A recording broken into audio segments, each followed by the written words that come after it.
សួស្តីអ្នកនរគ្នាស្វាគមន៍មកកាន់ភាគទី3នៃរឿងដាវអ្នកប្រមាញ់បិសាចតើអ្នកនរគ្នាគិតយ៉ាងម៉េចដែរចំពោះសាច់រឿងមួយនេះតោះកុំឲ្យខាត់ពេលយូរយើងចូលមកដល់សាច់រឿងរបស់យើងកញ្ញាម្នាក់នេះគឺឈ្មោះថាអូហ្វូចំណែកពូម្ចាស់ហាងគឺអត់ទាន់ស្គាល់ឈ្មោះនៅឡើយទេសាច់រឿងរបស់យើងចាប់ផ្ដើមនៅក្នុងហាងគុយទាវមួយដែលពូម្ចាស់ហាងក៏រៀបរាប់ថាមានឃាតករនៅក្នុងភូមិហើយឃាតករនោះផងដែរសម្រាប់មនុស្សដោយមិនចាំបាច់ប្រើក្បិតទេអ្នកភូមិទាំងឡាយគេបានចោទថាគឺជាបិសាចចឹងហើយចិន្តារបស់យើងគាត់ក៏មកកញ្ចាត់ទៅរាត្រីបានចូលមកដល់ចិន្តារបស់យើងឈររងចាំនៅលើស្ពានមួយបានមួយសន្ទុះក្រោយមកគាត់គិតថាបិសាចនោះគឺមិនចេញមកទេកំពុងតែដើរគាត់ស្រាប់តែលើសំឡេងមនុស្សស្រីម្នាក់ស្រែកឲ្យជួយនៅពេលទៅដល់កន្លែងគាត់ក៏បានឃើញសាកសពមនុស្សប្រុសចំនួនប្រមាណនាក់នៅទីកន្លែងនោះក៏មិនតាឃើញសាកសពមនុស្សស្រីទេនៅពេលដែលគាត់កំពុងតែពិនិត្យសាកសពស្រាប់តែមានកំបិតមួយឆាប់ដៃគាត់នៅពេលនោះក៏អត់ដឹងថាកំបិតនឹងហោះមកពីណាទេក៏ប៉ុន្តែយើងបានឃើញថាអ្នកដែលវាយផាគាត់ហ្នឹងគឺចេះបំបាំងកាយជីនតារបស់យើងក៏បានចេញនូវកម្លាំងពិតហើយបិសាចដែលបំបាំងកាយហ្នឹងក៏រត់ចូលមកវិញតែចៃដន្យនេះត្រូវបានជីនតារបស់យើ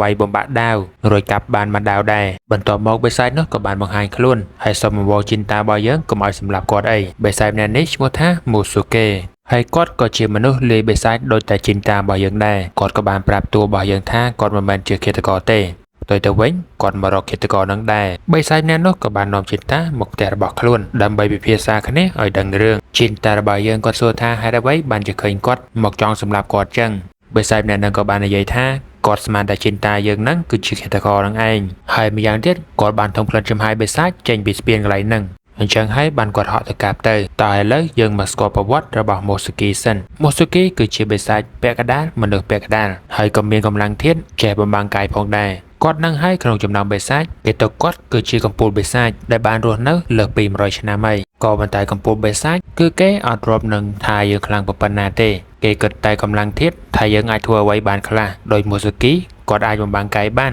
ហើយមូលហេតុដែលគាត់ចេញទៅរកឃាតករហ្នឹងគឺគាត់ចង់សងសឹកឲ្យប្រពន្ធរបស់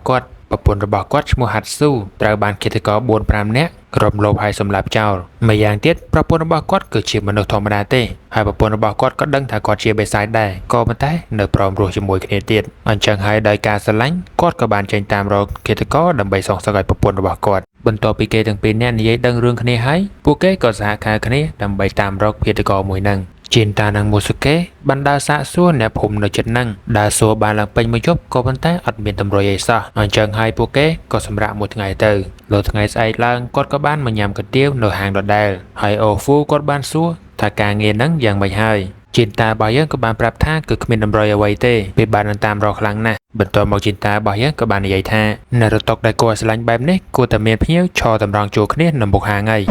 យបន្ទាប់មកយើងរំលងកន្លែងហ្នឹងហើយល្ងាចឡើងក៏បានមកដល់ជីនតានិងម៉ូស៊ូកេនៅតែបន្តរកទៀតបន្ទាប់មកជីនតារបស់យើងក៏បានឃើញអូហ្វូគាត់ឈរគយគុនផ្កាតែម្នាក់ឯងអញ្ចឹងហើយជីនតារបស់យើងក៏បានទៅនិយាយជាមួយហើយយ៉ាជីនតានេះក៏ដូចខ្ញុំអញ្ចឹង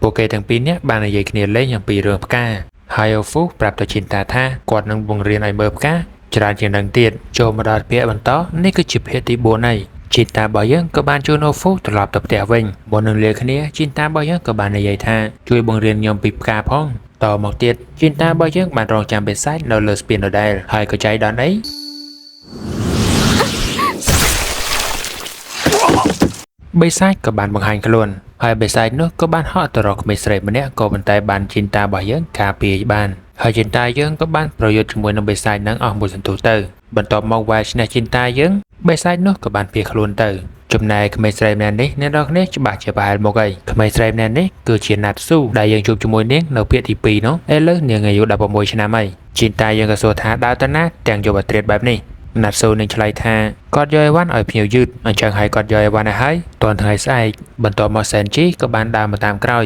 ហើយសែនជីដឹងថារឿងអីកើតឡើងទេបន្ទាប់មកជីនតាប្រាប់ថាមានបិសាចវាយប្រហារណាត់ស៊ូបន្ទាប់មកពួកគេទាំង3នាក់ក៏បានចែកផ្លូវគ្នាទៅចំណែកម៉ូស៊ូកេវិញគឺគាត់តាមចំហាយក្លិនបិសាចរួចមកដល់វិហារមួយដែលគេបោះបង់ចោលនៅពេលនោះហើយគាត់ក៏បានប្រទះឃើញបិសាចបន្ទាប់មកទៀតគាត់ក៏បានតាមបិសាចទៅតាមក្រោយគាត់លបថាហក់វាយឆ្មក់បិសាចនោះពីក្រោយខ្នងក៏ប៉ុន្តែឆៃដានអីបិសាចនេះក៏វាមិនអន់ដែរគ្រាន់តែម៉ូស៊ូកេរត់ចូលទៅបិសាចនោះក៏ដឹងភ្លាមបន្ទាប់មកបិសាចនោះក៏ដាក់បានម្ដាយទៅម៉ូស៊ូកេយើងក៏រងរបួសធ្ងន់ទៅក៏ប៉ុន្តែបិសាចធំហ្នឹងគឺអត់បានសម្លាប់ម៉ូស៊ូកេទេសុកចិត្តទុកឲ្យដេកងាប់នៅទៅនឹងមួយសន្ទុះធំក្រោយមកជីនតាក៏បានរកឃើញជីនតាយើងក៏មិនអាចជួយអ្វីបានដែរ ក៏ដោយសារតែដល់ពេលចុងក្រោយរបស់ម៉ូស៊ូកេហើយម៉ូស៊ូកេថាបេសាចមួយនឹងហើយគឺជាបេសាចដែលសម្រាប់ប្រពន្ធរបស់គាត់បន្ទាប់មកគាត់ក៏សុំឲ្យជីតារបស់យើងយកដាវមួយនេះសម្រាប់បេសាចដឹងទៅហើយជីតាយើងក៏បានយល់ព្រមក៏ប៉ុន្តែជីតារបស់យើងក៏សុំរឿងមួយពីគាត់ដែរជីតាចង់បានធម្មពលបំបាំងកាយរបស់គាត់ហើយគាត់ថាអូខេចឹងក៏បានដែរឲ្យព្រោះជាមិត្តភក្តិនឹងគ្នា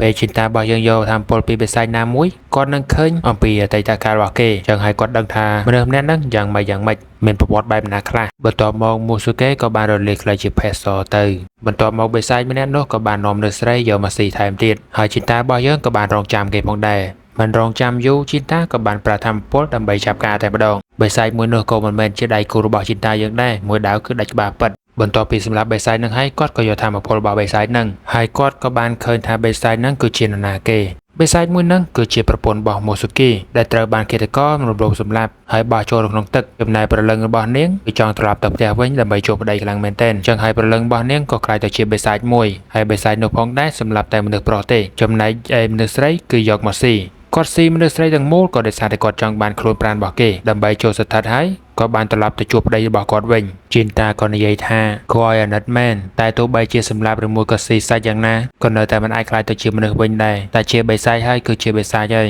ខ្លាចទៅជាបេសាចគឺមិនអាចគ្រប់គ្រងខ្លួនប្រាណបាននោះទេរឿងក៏បានរំលងផុតទៅពូម្ចាស់ហាងក៏សួរអូហ្វូថាប្រហែលថ្ងៃហ្នឹងមិនបានអត់ឃើញជីនតាអញ្ចឹងអូហ្វូនិយាយប្រាប់ថាជីនតាគាត់នៅស្វែងរកបេសាចប្រហែលក្បាលទៀតត្រឡប់មកមើលជីនតារបស់យើងវិញគឺគាត់តាមរកឃាតករហើយសងសឹកឲ្យប្រពន្ធរបស់ម៉ូស៊ូកេវិញហើយសាច់រឿងក៏បានស្លេះត្រឹមប៉ុណ្្នឹងទៅត្រូវចងចាំណាខ្ញុំបាទស្រយាជាអ្នកស្នេហាស្រីស្អាត